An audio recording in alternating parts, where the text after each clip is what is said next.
pertaining to the progress of the report and for him to act accordingly. They recommended the criminal and administrative Sumentro sa mga anomalya sa Interim Reimbursement Mechanism o IRM ang marami sa mga kasong inirekomendang isampa. Ang IRM ang programa ng PhilHealth sa pagpapalabas ng pondo sa mga healthcare institutions o yung mga ospital o klinika sa tuwing may kakaibang sitwasyon sa bansa na ngayon ay ang pandemya dala ng COVID-19. Ilan sa mga isasampang kaso ang paglabag sa Anti-Graft and Corrupt Practices Act, malversation of public funds, illegal use of public funds, gross misconduct, at gross neglect of duty. The totality of the evidence presented before the task force supports the reasonable conclusion that wrongful acts or omissions on the part of certain key corporate officers of the PhilHealth have been committed. A. The negligence exhibited by certain officers of the PhilHealth Executive Committee gives rise to both administrative and criminal liability under the following laws. Republic Act number 1319, the Anti-Graft and Corrupt Practices, the Penal Code,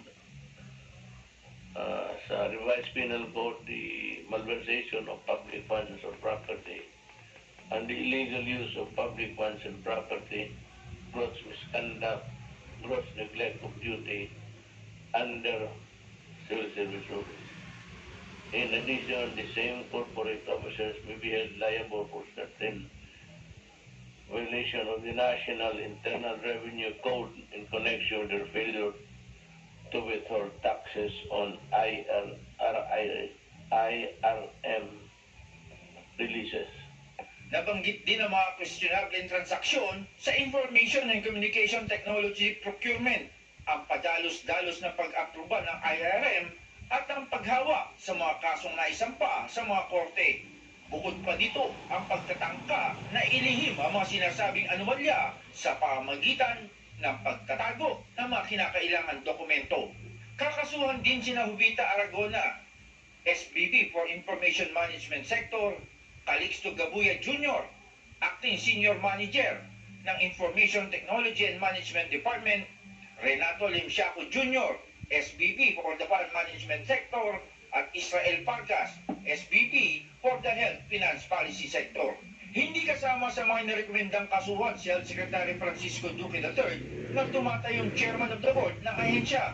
Ngunit hiniling na paalahanan ito na maging masinop sa paggamit ng pondo ng PhilHealth alang-alang sa mga miyembro. That the President strongly admonished and reminded the chairman and members of the board of a grave consequence of their action or inaction to PhilHealth Fund to the government and its coffers and to the interests of the ordinary people who rely on PhilHealth assistance. Bukod pa sa mga kasong kriminal, inihirit din ng task force na sampahan ng mga kasong administratibo ang mga isinabit na opisyal, kabilang na dahil sa panghuhudas sa Republika at Sambayanan. The filing of administrative charges against the following persons in relation to the above described action or omission is likewise recommended. Dishonesty, gross neglect of duty, grave misconduct, falsification of official document, disloyalty to the Republic of the Philippines and to the Filipinos, the inefficiency and incompetence in the performance of official duties and or conduct prejudicial to the best interest of the service against PCEO Morales, EVP CEO De Jesus, again Senior Vice President Aragona, Senior Vice President Limsiaco, OIC Gabuya, and Vision Chief Crisostomo. Kinaawaan ni Duterte ang mga kakasuhang opisyal at anya hindi pa naman ituturing na talagang nagkasala mga ito dahil lilitisin pa sila ng korte. In a nutshell, have to read this because Hanggang si Boy may matawid on ko. the issue of PhilHealth Hindi pwede na ba? Kaya was nakita really yung